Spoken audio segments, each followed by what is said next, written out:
letaknya suasana atau cuaca yang berat juga sama. Jadi berat ini bukan hanya keadaan perekonomian, juga keadaan alam atau cuaca. Ini masih akan terjadi hingga para pemirsa YouTube Surya KKS yang budiman. Di depan saya ini adalah Pasarian Eyang Kanjeng Ratu Hoyi atau Kanjeng Roro Hoyi. Ini putra dari Kanjeng Gusti Pangeran Lamongan. Nah, ini yang di sebelah kanan ini Pasarian Kanjeng Gusti Pangeran Lamongan, dan di sebelahnya adalah Pasarian Kanjeng Gusti Pekik atau Pangeran Pekik. Nah, dari sini mungkin panjenengan melihat ada sesuatu yang janggal, di mana tampak compang-camping kain yang memagari Pasarian Kanjeng Ratu Hoyi. Ini sebenarnya bukan karena para abdi dalam di sini tidak perhatian atau tidak peduli untuk memperhatikan dan merawat kain yang ada di sini, tapi seperti kita lihat, yang compang-camping bukan hanya yang di pinggir, tapi juga kain yang menutup pasarian beliau yang ada di tengah ini juga kelihatan berserakan, padahal sudah diganjel dengan bata ya, atau batu bata. Dan di sebelah sana itu ada keramik yang tampak lepas juga yang di sebelah atas. Ini kenapa bisa seperti ini ya? Dan kita lihat di tengah juga agak turun tanahnya. Di situ memang tidak ditutup semen, tapi tanah dibiarkan terbuka. Kenapa bisa demikian? Sekali lagi, ini bukan karena abdi dalam tidak memperhatikan atau tidak merawat, tapi ini merupakan kain yang baru sekitar antara 3 bulan 6 bulan yang lalu dipasang. Jadi ini bisa diganti kain putih ini atau kain kafan untuk memagari Pasarian Kanjeng Ratu Hoyi ini setiap 6 bulan sekali, atau paling tidak 2 tahun sekali diganti. Tapi ya kok keadaannya selalu compang-camping seperti ini. Kain yang baru dipasang biasanya tidak sampai sebulan sudah mulai sobek-sobek. Ini kalau sekilas kita perhatikan mungkin karena angin yang cukup kenceng di daerah sini ya. Angin yang cukup kencang menerpa sehingga kain ini mudah sekali sobek, atau kainnya yang digunakan kain yang murah misalnya, Anda berpikiran begitu, tapi salah. Jadi di sini kain yang digunakan tetap bagus. Ini juga seperti yang digunakan, bahannya sama seperti yang di sana, yang di ujung sana itu memagari Pasarian Kanjeng Gusti Pangeran Lamongan dan Kanjeng Gusti Pangeran Pekik. Itu malah sudah 2 tahun itu, yang kain yang sisi luar itu sudah 2 tahun, terus yang di sisi dalam itu belum ada setahun. Kainnya tetap utuh ya di sana, walaupun lebih lama dipasang, tapi tetap utuh.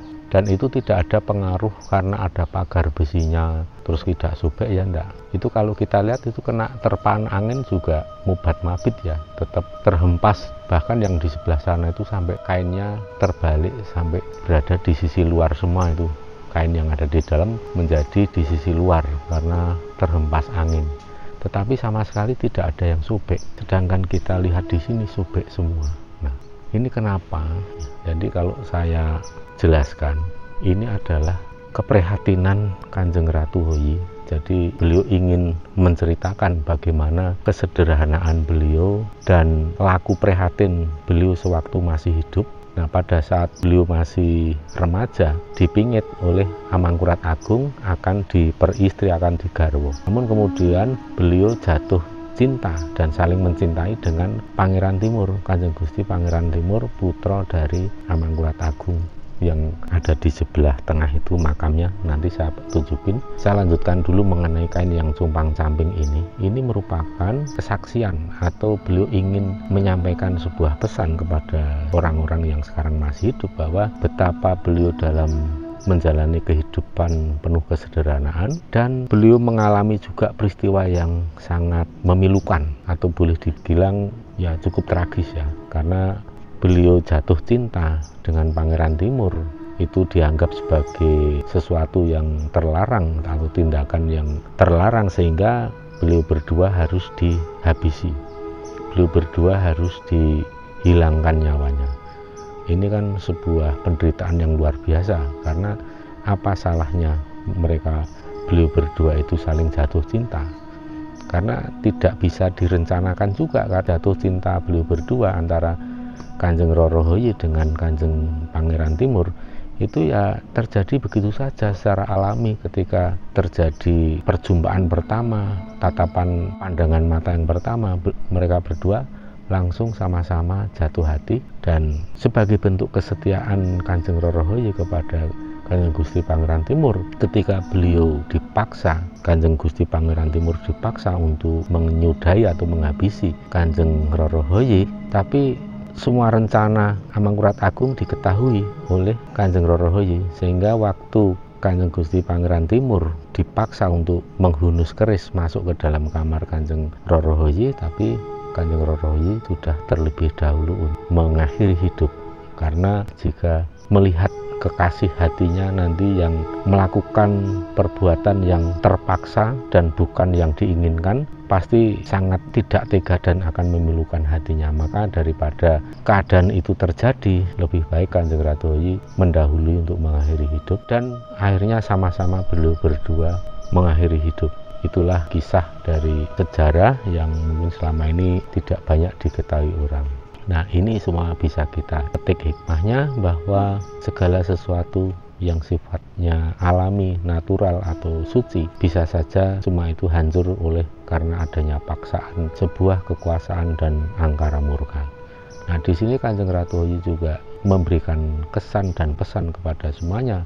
Beliau tidak ingin pasareannya dibangun menjadi bagus. Jadi walaupun pasarean beliau ini dibangun di semen dengan material yang bagus, itu tetap tidak lama kemudian akan terjadi kerusakan lagi. Tidak akan lama, hanya beberapa bulan dan nanti akan rusak lagi, dan tanah yang di dalamnya juga akan turun atau amblas. Juga kain-kain yang ada di sekitar ini akan sobek compang-camping seperti yang kita saksikan ini, karena memang beliau ternyata tidak kerso atau tidak bersedia untuk dibangun menjadi bagus. Jadi walaupun para abdi dalam merawat sebaik-baiknya, sebagus-bagusnya, tetap akhirnya ya compang-camping seperti ini, karena memang beliau tidak kerso untuk kelihatan bagus, kelihatan cantiknya. Ini membawa pesan kepada kita semua bahwa jangan sampai kita melakukan hal-hal yang bisa mencelakai orang, yang membuat penderitaan orang lain, yang itu harus menjadi pelajaran hidup bagi kita semua. Jangan sampai kita melakukan hal yang sama, dan seperti yang dialami oleh Kanjeng Ratoyi ini menjadi peringatan berharga bagi kita semua. Dan karena beliau waktu meninggal dunia masih usia remaja sekitar 16 tahun, dan kekasihnya juga sebaya waktu itu usianya, beliau dalam arti belum melakukan tindakan adharma atau belum mempunyai karma, atau sangat minim karmanya selama masih hidup, sehingga beliau belum sempat menerima dharma-dharma atas semua karma baik beliau.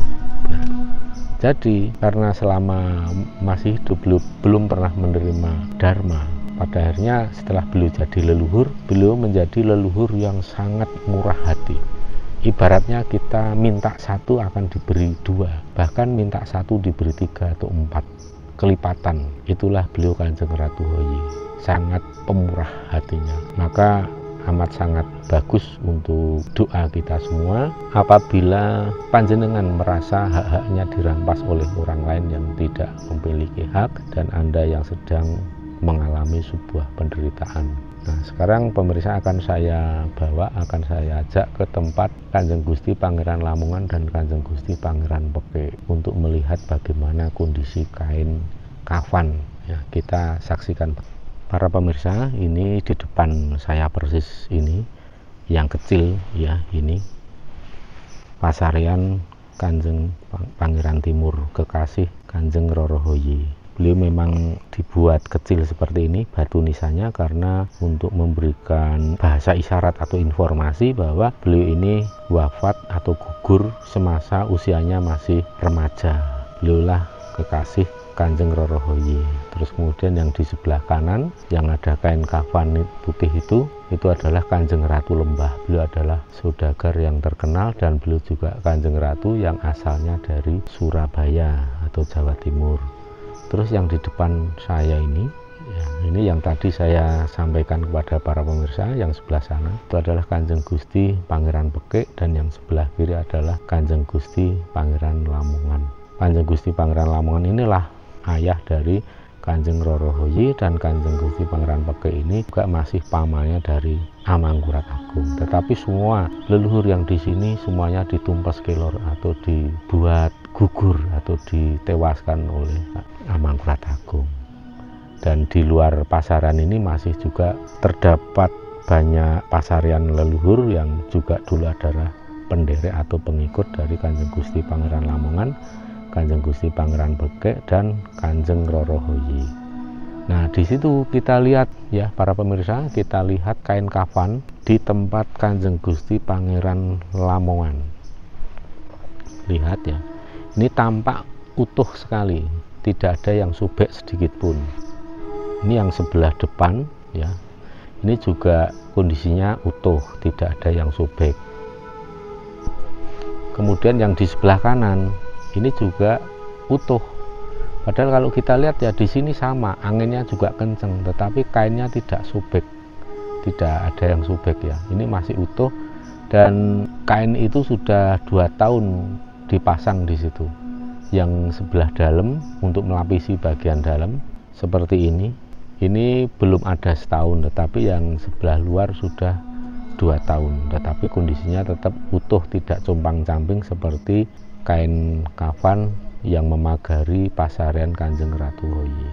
Inilah pesan yang bisa kita baca, dan semua sudah mendapatkan konfirmasi langsung dari eyang-eyang para leluhur yang sumari di sini, bahwa ya apa yang saya sampaikan tadi sekedar menjadi penyambung lidah dari apa yang disampaikan oleh para leluhur mengenai pertanda atau mengenai keadaan compang-campingnya kain kafan, kemudian ada yang utuh, ada yang compang-camping. Ya, semua itu mengandung pesan yang sangat berharga untuk kita semua. Dan lihat ada bukit, itu adalah Bukit Begu. Bukit Begu itu ya tempat atau jalur yang rawan sering terjadi kecelakaan.